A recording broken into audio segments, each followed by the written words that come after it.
आपको लगता है यहां कोई साथ देने वाला है? अगर आप भगवत मार्ग के पथिक हैं, अभी आपको लगता है आपका कोई है, तो अभी बहुत बड़ा भ्रम है। पूरा का पूरा परिवार जा रहा है, 1 मिनट में रोड में नष्ट हो गया। काल है, किस समय कहां कैसे, 1 सेकंड का पता नहीं है। कैसे चैन से नींद आ जाती है तुम्हें? ये जो दुर्वासना के नाश की कृपा है, ये आपकी दिनचर्या है, ये सैकड़ों दुर्वासनाओं को भस्म कर देगी। तुमने खिलवाड़ समझ रखा है? चाहे गृहस्थ हो या विरक्त हो, तुम्हें जो दिनचर्या मिली है, ये दुर्वासनाओं का नाश करने के लिए श्री कृष्ण ने कृपा करके दी है गुरुजनों के द्वारा। इसको खिलवाड़ न समझो। प्रभु का प्रिय, गुरु का प्रिय वही होता है जो दिनचर्या में मिनट भर विलंब नहीं करता। ये गुरु कृपा है कि आपको डांट लगती है, आपको वचन सुनने को मिलते हैं, आप उसको स्वीकार कीजिए। ये मन की, ये दुर्वासना की वृत्ति को हटाइए। सुविधा भोगी बनने वाला कभी सच्चिदानंद का साक्षात्कार नहीं कर सकता। जानबूझ करके सुविधाओं का त्याग होता है, सुविधाओं में रहते हुए, और परमात्मा प्राप्ति की विकलता प्रकट की जाती है। समझ में नहीं? राग द्वेष की वृत्तियां, शरीर विलासिता की वृत्तियां, खाने पीने की वृत्तियां, सुख भोगने की वृत्तियां कितने दिन चलेंगी? मरना है, मरोगे। ये शरीर नाशवान, आज नहीं तो कल मरोगे। प्रार्थना मान लीजिए। तपलोक और महालोक, जनलोक में सब सिद्ध जन निवास कर रहे हैं, जो सृष्टि में प्रकट होते हैं और सृष्टि के बाद लय होते हैं। उनको एक बात का दुख पाया गया संतों को, कि इस महान मानव देह में आकर के भी तुम भगवत प्राप्ति से वंचित हो। तुम्हें नींद कैसी ऐसी आ जाती है कि तुम्हारा भजन, तुम्हारी दिनचर्या, तुम्हारा साधन पथ रुक रहा है और तुम्हें चैन से सोना आ रहा है। तुम उपासक हो। ये जीवन हमारा प्रभु के लिए, अगर नहीं समझ पा रहे हो तो आखिरी बात समझ लो, कोई समझाने वाला तुम्हें नहीं है, कोई समझाने वाला नहीं। सिर्फ तुम्हें बर्बाद करने वाला मिल सकता है, समझा कर उठाने वाला हरि या हरि का पार्षद मिल सकता है, और नहीं मिल सकता। तुमसे मित्रता करके तुम्हारी वासनाओं को बढ़ाकर तुम्हारे चित्त को विक्षेप में भर देना, ये संसार के हर व्यक्ति, वस्तु, स्थान का प्रभाव है। तुम्हार सेवक असुरारी, 2 ही केवल बचा सकते हैं, भगवान और भगवान के भक्त। उनकी हर चेष्टा तुम्हारे चित्त को भगवदाकार बनाने के लिए है। कृष्ण कृपा का सीधा फल है साधु संग। हरिराम व्यास जी, गोस्वामी तुलसीदास जी, बड़े बड़े महापुरुष कहते हैं, कोई फर्क नहीं। कैसे मनुष्य शरीर को तुमने प्राप्त करके नाश करने की ठान ली है कि हम जो मन आएगा सो करेंगे। यहां बैठने मात्र से भगवत प्राप्ति है। क्यों? यहां खास बात, श्रीधाम वृंदावन यमुना का पावन पुलिन, और कोई मिनट ऐसा नहीं जहां यहां भगवत चर्चा ना हो रही हो, भगवत गुणगान ना हो रहा हो, भगवत नाम कीर्तन ना हो रहा हो। नाम कीर्तन चलता है, वाणी कीर्तन चलता है, गुण कीर्तन चलता है। दूसरी बात, हमारी दृष्टि रहती है, हमारी प्रियजू की दृष्टि रहती है कि ये जन विराजमान। एक दिनचर्या है, एक समय है। मां कृष्ण शर्वतीदम शुभलेन कृष्ण, हे कृष्ण मेरी इन दुर्वासनाओं को नष्ट कर दो।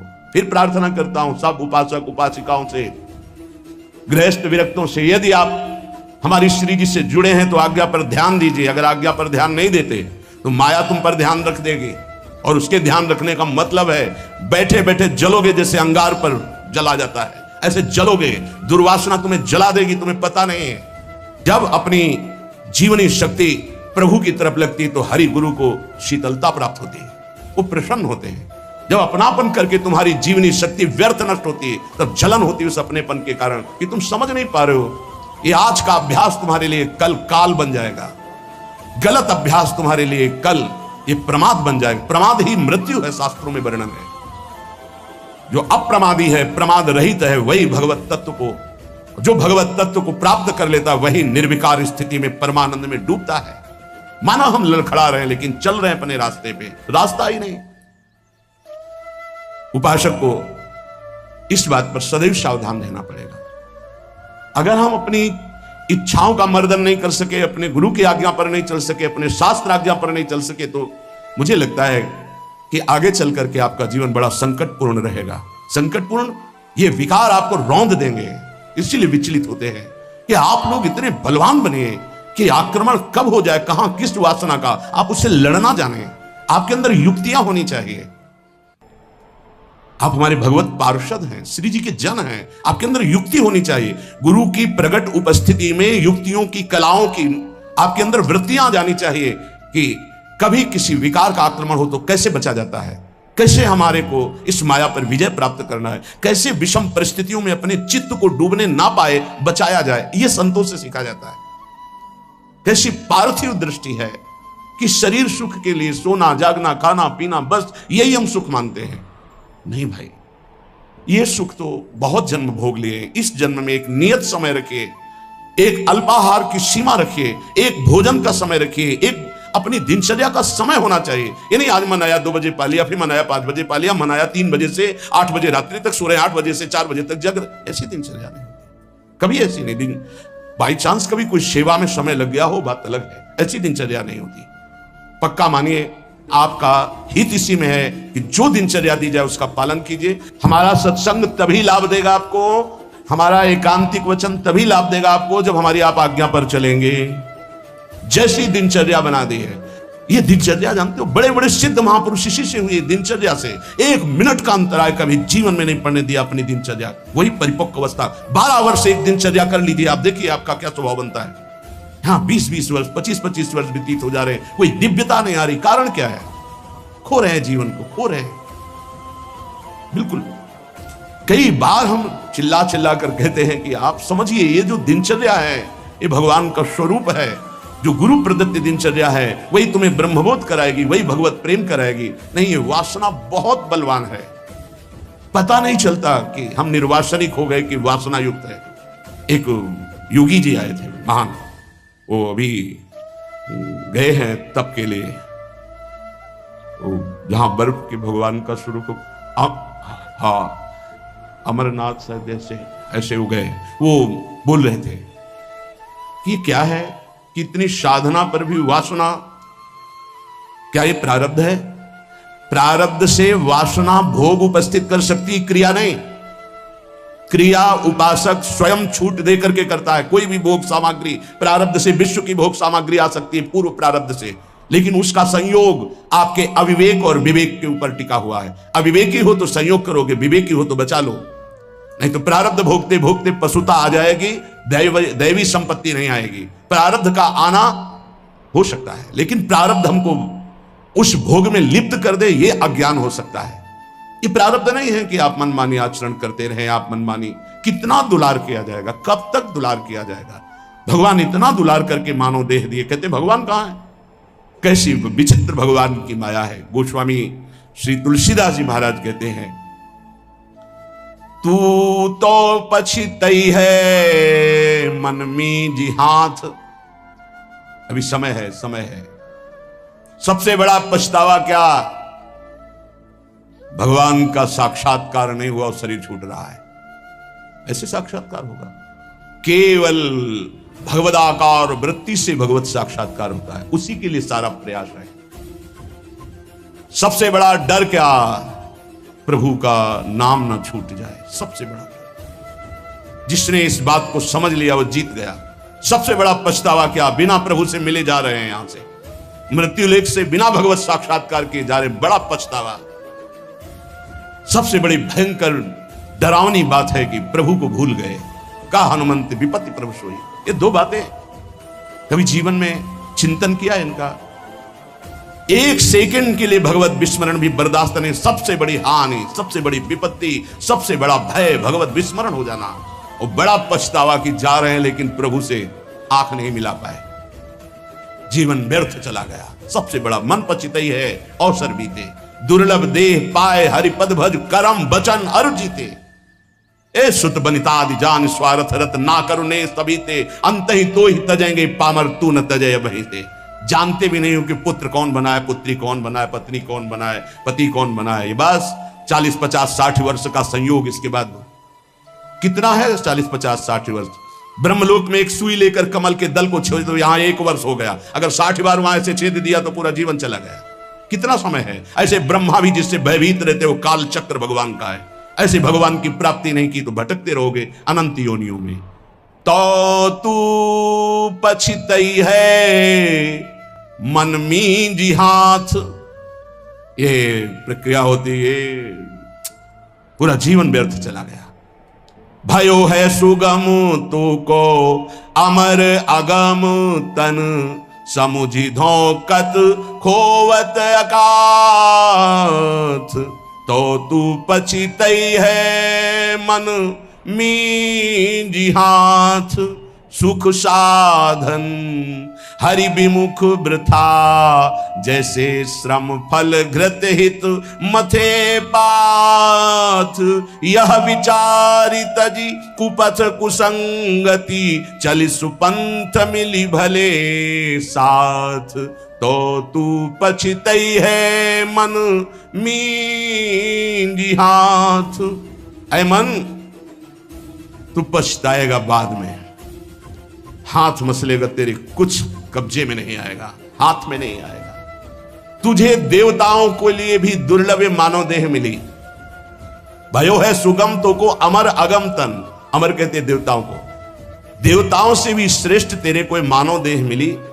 समुझि धोकत खोवत अकाथ, और ये मानव देह मिली थी भगवत प्राप्ति के लिए। क्या समझ करके तूने भगवत विमुख जीवन व्यतीत करने का निश्चय कर लिया? क्या तुझे मिलेगा? कौन सा कार्य तेरा बन जाएगा? रोज आयु क्षीण हो रही है, लोग जन्मदिन मना रहे हैं, आज बर्थडे, तुम्हें पता नहीं 365 दिन मिट्टी में मिल गए। अगली श्वास है कि नहीं है कोई भरोसा नहीं। न नाम कीर्तन, न भजन, न भगवत चिंतन, और 1 वर्ष व्यतीत हो गए, न भगवत साक्षात्कार हुआ। तो हमें तो लगता है 1 वर्ष व्यतीत होने के बाद भगवान नाम कीर्तन करके, भगवत प्रार्थना करके रोना चाहिए कि नाथ 1 वर्ष गए, अगला वर्ष हमारा आपके दर्शन योग्य हो जाए, आपके चिंतन योग्य हो जाए। तू तनिक भी चिंता नहीं कर रहा। व्यर्थ क्यों अपने जीवन को बर्बाद कर रहा है? जहां नाम जप नहीं है, भगवत समर्पण कर्म नहीं है, आज्ञा का पालन नहीं है, तो खिलवाड़ आप अपने जीवन से स्वयं कर रहे हैं। सुख साधन ये बहुत बड़ा सांप है। हमारी बात समझ में नहीं आएगी, लेकिन आपसे प्रार्थना करते हैं, जो साधक सुख सुविधा से भजन करना चाहता है वो भूल जाए कि वो भजन करेगा, भगवत प्राप्ति करेगा। दुख और असुविधा भगवत प्राप्ति के मार्ग पर ऊपर चढ़ाती है। सुख और सुविधाओं का भोक्ता कभी भजनानंदी नहीं हो सकता, कभी नहीं। हाँ, वृत्ति भगवदाकार हो गई, अब उसे सिंहासन में बैठा ला जा, महलों में रखा जा, कोई फर्क नहीं पड़ने वाला। महलों में रखो चाहे झोपड़ी में, वास्तविक स्थिति होती है। अगर भगवदाकार वृत्ति करनी है तो एक सीमा में अपने जीवन को बांध ले। इतना आहार, ऐसे शयन, ऐसे अपने जीवन को बांध। विश्व में किसी भोगों की कमी नहीं है। जब तक भगवदाकार वृत्ति न हो तब तक सुख सुविधाओं को नहीं। घूम शयन वलकल वसन, जैसे शास्त्रों में वर्णन आता, तो चलो वलकल वसन की जगह कौपीनवंता खलु भाग्यवंता, मार्किन की कौपीन, मार्किन नीचे वसंग ढकने के लिए, आहार के लिए अल्पाहार, रात दिन भजन, भूमि शयन, जमीन में आसन लगा, चटाई बिछी। 50 साधक ऐसे हैं, उनके कमरे में जाओ तो कुछ है ही नहीं, एक चटाई बिछी हुई बस, एक अचला लंगोटी टंगी बस, वो भी तो साधक है।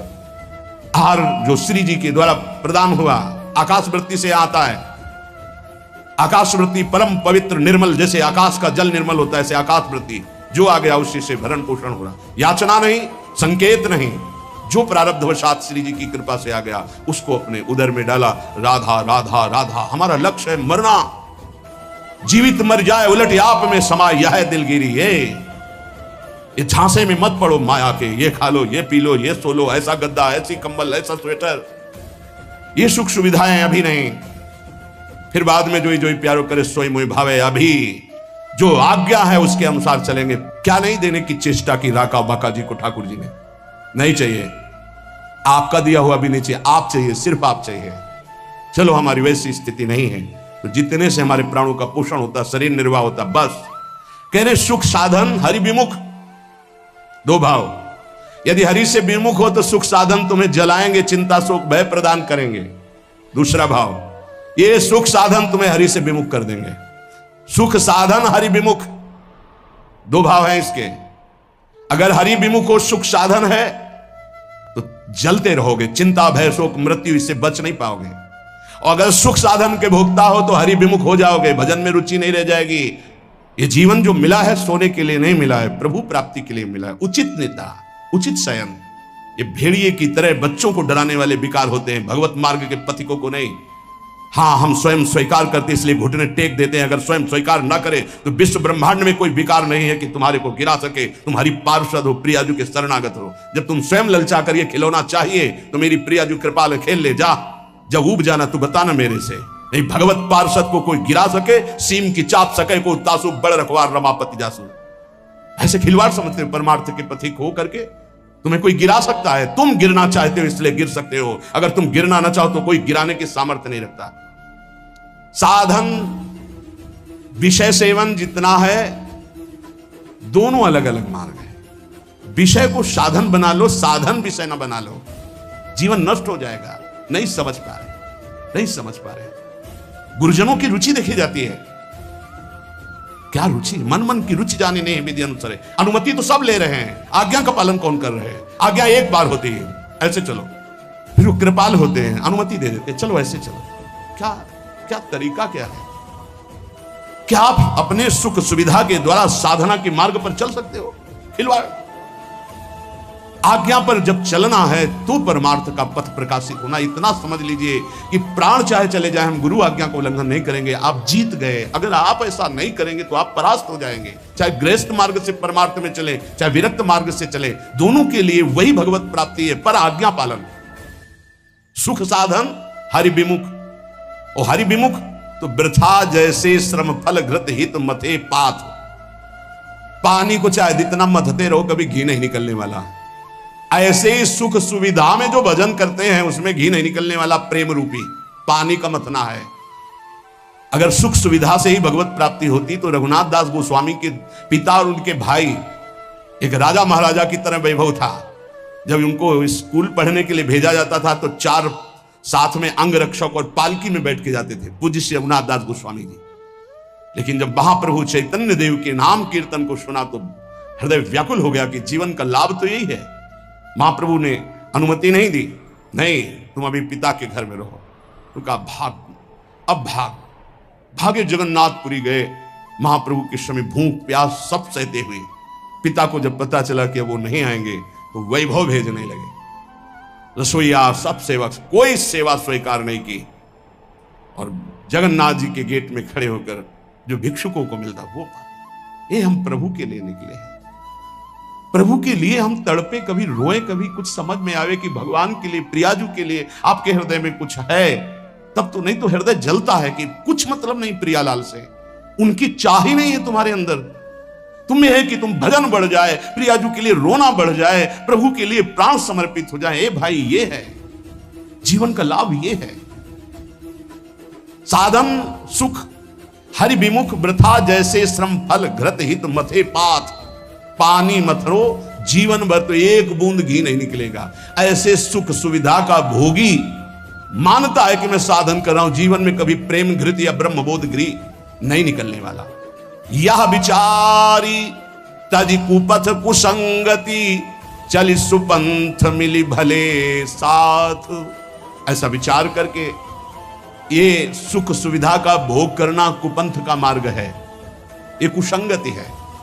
मन हमारा जिसमें राजी हो जाएगा तो हमें ठीक नहीं, हमें राजी नहीं करना। ये जब राजी नहीं होगा भोगों में तब प्रभु की तरफ बढ़ेगा, तब ये चिल्ला चिल्ला कर रोएगा, नाथ अब स्वीकार कर लो, मेरा कोई नहीं, मैं कुछ भी नहीं, अब स्वीकार कर लो प्रभु। हारे को हरि नाम, अपबल तपबल और बाहुबल, चौथो बल है दाम। जब सब जगह से हट जाता है तब हारे को हरि नाम। हार गए हम, पर यहां सुख सुविधा का भोग सोचते हैं कि इससे भगवत प्राप्ति हो जाएगी।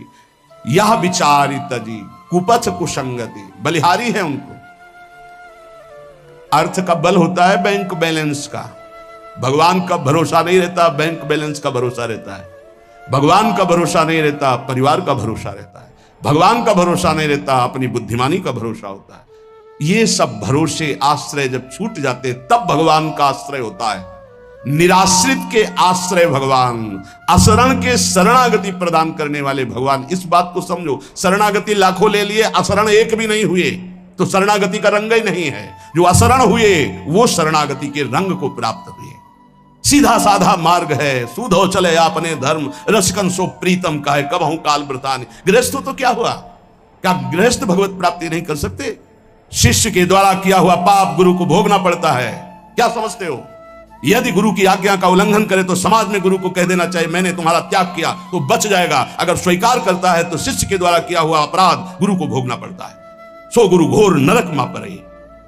इसलिए जो सुलझे हुए महापुरुष होते हैं वो कभी शिष्य बुलाने की चेष्टा नहीं करते। कलिकाल है, उनको इससे मतलब नहीं हो। जैसे और पति पत्नी भाई रिश्तेदार नातेदार ऐसे एक संबंध और मान लिया गुरु, उनको ये मतलब नहीं कि मतलब क्या है। अरे कभी विचार करते हो कि तुम जो आचरण करते हो इसका हिसाब गुरुदेव के पास जाएगा, उनको भोगना पड़ेगा। क्या अपराध किया गुरुदेव ने जो तुम उनको दंड देने के लिए उद्यत हो चुके हो? यह विचारी तज कुपथ कुसंगति चल सुपंथ मिली भले साथ। भले कौन है? राधा वल्लभ भजत भज भली भली सब होए। जो राधा वल्लभ प्रिया प्रीतम श्यामा श्याम हरि का भजन करते हैं भले हैं। इन्हीं भले का संग करो। अपने मन का जो कुपंथ में चलाने वाला है, ऐसे व्यक्ति का जो कुपंथ में चलाने वाला है, ऐसा संग त्याग दे। अंदर और बाहर दोनों कुसंग होता है। यह विचार तज कुपथ कुसंगति चल सुपंथ मिली भले साथ। नहीं तो तू पछतई है मन मीज हाथ, बाद में तुझे पछताना पड़ेगा। संसारी पुरुष का लक्षण है वो शरीर संबंधी भोग, शरीर संबंधी रिश्ते नाते, इन्हीं के चिंतन और विलास में अपना समय नष्ट करता है। उपासक का लक्षण है एक क्षण भी भगवदाकार वृत्ति से हटकर संसार का चिंतन न होने देना। संसार की तो बात जाने दो, अन्य साधनों में भी रति न होना। अपने आराध्य देव संबंधी उपासना के जो अंग हैं, नाम जप, नाम कीर्तन, वाणी गायन, वाणी श्रवण, श्रीअंग सेवा, समाज की भगवत भाव से सेवा, लीला चिंतन, ये हमारी उपासना का स्वरूप है। इसी से हमें भावदेह की प्राप्ति होती है। जब अभ्यास के द्वारा इन भक्ति के प्रेम लक्षणा, भक्ति का जो विशेष स्वरूप है उज्जवल प्रेम रस, इसी से प्राप्त होता है। जो उपासक अन्य साधनाओं की तरफ वृत्ति ले जाता है, राई के सम चलत ही होत और की ओर। थोड़ा राई बहुत छोटा दाना होता है, अगर थोड़ा भी साधन में मिलावट हो जाए तो उपासना के उपास्य देव के रस में बाधा खड़ी हो जाएगी। ये उपासक बहुत ध्यान से समझ ले। अपनी उपासना जो गुरुदेव के द्वारा प्राप्त हुई है, राई भर भी यदि कोई मिलावट हो गई तो उपासना बाधित हो जाएगी। अब या में मिलौनी मिले न कछु जब खेलत रास सदा बन में। यदि वृंदावन का आश्रय है, वास है, उपासना है, तो या में मिलौनी मिले न कछु, इसमें मिलौनी नहीं मिलनी चाहिए। अन्य कोई साधन पथ का अनुसरण करना, अपने उपास्य देव से विमुख हो जाना। बहुत प्रकार का संग सत्संग नहीं होता। इष्टाकार वृत्ति हो जाए उसे सत्संग कहते हैं। तो इष्ट मिले और मन मिले, मिले भजन रस रीति, तहां निशंक है मिलिए तासों की जय प्रीति। यदि इष्ट नहीं मिल रहा और मन का तात्पर्य है यदि वो चरित्रहीन है, मनमानी आचरण करता है, तो इष्ट गुरु से विमुख है।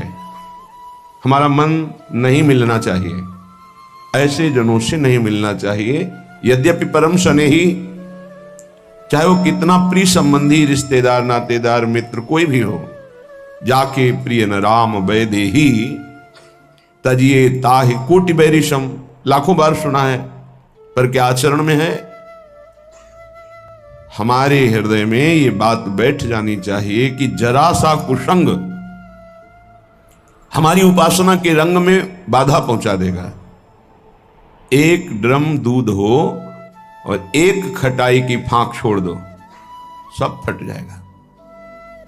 उपासना दुग्ध जैसी निर्मल, पौष्टिक, स्वादिष्ट, पवित्र, स्वरूप बोध कराने वाली, जरा सा कुसंग हो जाए हट जाएगी। उपासना की वृत्ति हट जाएगी। जो भाव का स्वरूप बन रहा था फट जाएगा। जैसे एक खटाई की फांक पड़ते ही एक ड्रम दूध पूरा फट जाएगा। ऐसे कपट व्यवहार करने वाले, ऐसे भगवद विमुख आचरण करने वाले कुसंगी जनों को मन कभी नहीं देना चाहिए। अगर हम मन देंगे तो हमारा मन उपासना से हट जाएगा। साधना की बड़ी सूक्ष्म वृत्ति होती है, कभी कभी मन प्रभु में नहीं लगता, तो उपासक को उबने की जरूरत नहीं है, धैर्य की जरूरत है उस समय कि उसका मन किसी विषय में विषयाकार ना होने लगे। किसी व्यक्ति के संग की लालसा हो जाए कि अब भजन में मन नहीं लगता, चलो उसके पास बैठते हैं, तो वो गुण दोष से युक्त अंतःकरण वाला गुण दोष का वर्णन करके हमारे हृदय में राग द्वेष की वृत्ति को पुष्ट करेगा। कोई रागात्मक बात करेगा या द्वेषात्मक बात करेगा। इसलिए गाहे न दूजी चाल। अगर हमारा भजन नहीं हो रहा तो हमको शांत गंभीर रहना है। कोई ऐसा कुसंग न हो जाए वृत्ति का, व्यक्ति का, कि ये भजन ना होने की वृत्ति लंबी खिंच जाए। अगर आप गंभीर रहे, धैर्यवान रहे तो भजन चल पड़ेगा। कभी थोड़ा भजन होता है, कभी बहुत भजन में मन लगता है, पर धैर्य नहीं छोड़ना चाहिए। दूसरी बात स्वीकार नहीं करनी चाहिए उपासक को। कोई ऐसा नहीं है जो हमारी वृत्ति को बदल सके। यदि नाम चल रहा है, अगर नाम भी नहीं चल रहा तो हमें धैर्यपूर्वक उस समय, भले सो जाए, एकांत हो जाए, उस समय काट लेना चाहिए। उस समय वृत्ति आई है और